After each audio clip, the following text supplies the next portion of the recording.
Hey everybody, it's Liz, the Shutterbox Gal, and I'm here to talk to you tonight about watermarks.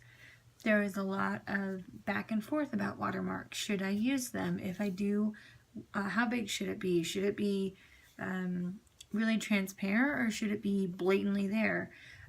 Oh, if I use it, it's going to ruin my image. It's going to distract from my image, or it's going to make my photo look cheap. Or seriously, I've heard everything and seen everything, and you want to know the answer of whether or not you should use a watermark? It's all a preference. I don't care what anybody says or what anybody does. I've seen very well-renowned photographers put some kind of watermark on their photo for social media purposes. I don't think anybody prints their photo with a watermark on it. I don't see that. I'm sure it happens, but for the most part, I feel that that is the unprofessional step to take. But using a watermark on your Facebook page or uploading your photos to any social media, it's advertising who you are, and they can come, they like your picture, they can come back and find you and maybe start following you on Instagram or Twitter or Facebook or whatnot. So, I mean, honestly, it's really whatever you want to do. If you feel that your images are very artistic and creative and you don't want to obstruct any part of your image and you don't want to take away from the quality of your image, then you can go the route of not including a watermark, or you could just include the very simple copyright at the very bottom that has your name, and you can do those in Lightroom. You can create one and put it in Photoshop, so it's totally a preference. It's some of the things that I would consider when doing a watermark is make sure that it's easy to read and that it's going to be recognizable and it's going along with your brand. And when you get into photography, and there's a lot of talk even in any other type of businesses, branding. Branding is what you really want to focus on, so people know who you are and they recognize everything that you do. You go to somebody's YouTube page, and then you go over to their Facebook, and then you go over to their Twitter, and you're going to see a lot of the same types of content, the same color schemes and the same symbols or the same lettering for whatever. That's part of their branding, and so you need to consider that when creating a watermark. There's a lot of ways to create a watermark. There's a lot of options. I recommend starting out with a basic one and creating your own and maybe just playing around with it and seeing what you like. And then if you really like the idea of watermark, you can easily go on Etsy and find someone to create one for you, or you can purchase one of their already made watermarks that's just personalized to your business name.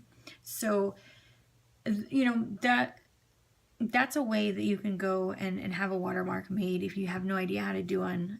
You can get them as cheap as $5. They can go way up to the hundreds depending on how customized it is and what all you need to get out of it. Is it good to have a black and white version and a color one? I believe so. I only have a colored one, but I've considered getting a black and white one to use on my black and white images, or just for whatever reason. Placement of the watermark, totally a preference. Some people will have a complete banner across the bottom of their photo that's somewhat transparent, and then their name is in the corner or whatnot. Some people just have a symbol in the bottom right hand corner or halfway in the picture, almost overlapping the subject, so that way you can't clone it out as easy, or you can't crop it out as easy. I've seen some people that will use their image, use their watermark like a proof, where there's a white border around it and then their name is at the bottom in that white border.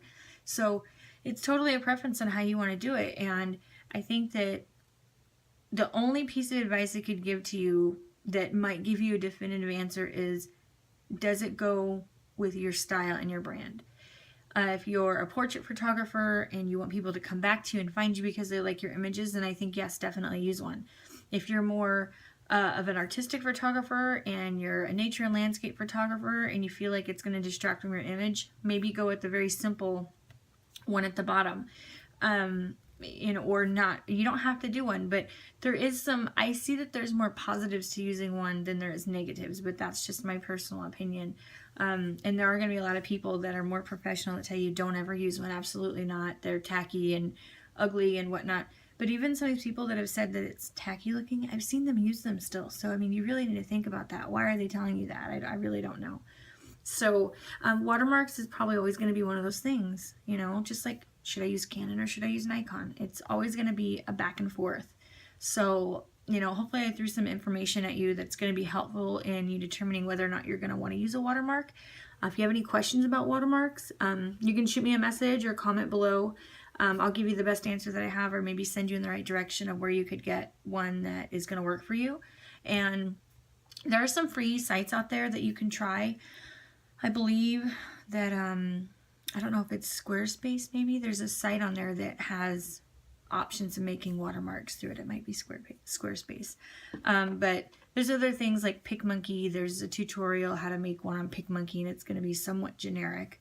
But that's some options to get you started. So, hey, I hope you guys enjoyed this video. I hope it was informative, and I know I rattled off a bunch of information. So please, if you do have questions or comments, put them in the box below, and please subscribe to my channel. I'd love you guys to come back and check me out every Tuesday for 2 Tips Tuesday, and tomorrow is the #1 first episode for Focus Friday. So please join me tomorrow for Focus Friday, where we discuss one single topic regarding anything. It doesn't even have to be photography. So come back and check us out tomorrow. And all my social media is linked below: my website, Facebook, Twitter, Snapchat, all that good stuff. So until then, we will see you next time.